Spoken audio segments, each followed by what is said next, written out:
మొదటి ప్రశ్నకి సమాధానం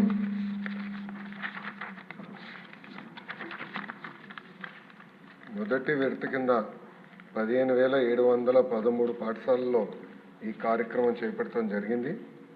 కానీ మొదటి విడత పూర్తి చేసడానికి ఇంకొక 880,39,00,000 రూపాయలు అవసరం ఉంది.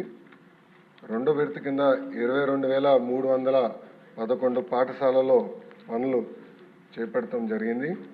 కానీ ఇది కూడా పూర్తి చేసేదానికి 3,907.75 కోట్ల రూపాయలు అవసరం ఉంది. మూడో విడత కింద 14,845 పాఠశాలల్లో ఎలాంటి పనులు ప్రారంభించలేదు. ఆ పాఠశాలలో ఈ కార్యక్రమం పూర్తి చేసేదానికి 3,088 కోట్ల రూపాయలు అవసరం ఉంది. రెండో ప్రశ్న వివరాలు. నిధులు కేటాయింపులు ఖర్చులు ఎనెక్షర్ 1లో జతపరిచాం. మూడో ప్రశ్నకి సమాధానం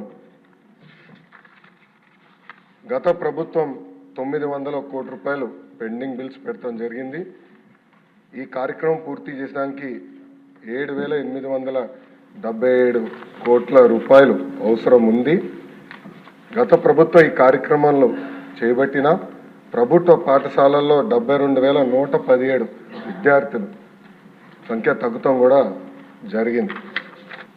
డి ప్రశ్నకు అధ్యక్ష శ్రీ వి వెంకటరామరెడ్డి గారు అడ్వకేటు 27/11/2023లో ఒక పిటిషన్ వేస్తాం జరిగింది.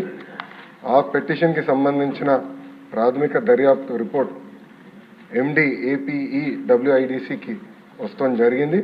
కానీ ఫైనల్ రిపోర్ట్ ఇంకా రావాల్సిన అవసరం ఉంది. ఈ ప్రశ్నకి సమాధానం ఫైనల్ రిపోర్ట్ వచ్చిన తర్వాత యాక్షన్ తీసుకుంటాం అధ్యక్ష.